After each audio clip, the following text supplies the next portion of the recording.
We are finally at Hangzhou Bay, this enormous agricultural farm of the CP Group. Hangzhou Bay in back of us, the tide is out. It's all mud flats right now, but when it'll come into a height of about 1.5 meters.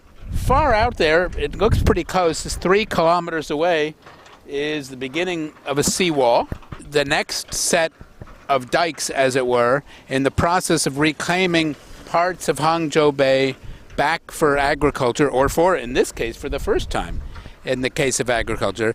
Once again, this is a highly modernized, highly mechanized operation. But what's happening here isn't altogether new in history, is it, Peter?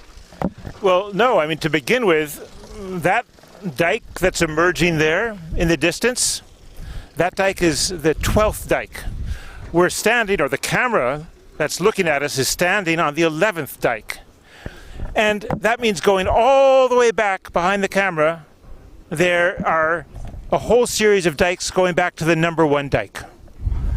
That number 1 dike was built probably in the Sung Dynasty, perhaps even earlier. And so every time they extended this out. And the process is called poldering. And the way it works is you cut off, you basically make a seawall.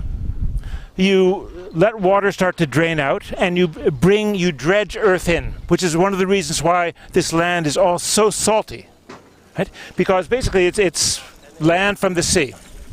And that's how they've extended this territory out. Now, in recent times, this had still been all marsh and hadn't been developed yet.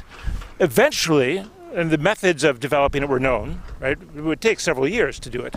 And what the CP Group did was figure out how to do it very quickly, within a year, to make it productive land.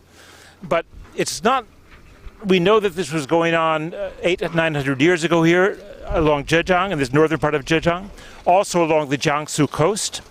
And in fact, it's not unique to China. Much of Holland, for example, is lower than sea level. The land has been built out with dikes, and that's still going on today. Right, and this place looks a little bit like Holland, as we're reclaiming the sea and we're surrounded by windmills.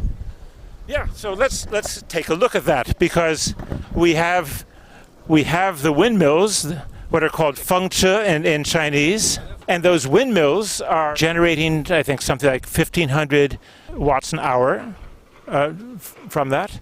But you use the word reclaiming from the sea. I think what's really doing is claiming from the sea. Well, when one thinks about it, here we were told that we come back in another 10 years, we'll have 2 or 3 further dikes out. Maybe we come back in another 30 or 40 years, we'll be in Shanghai. Well, okay. All right.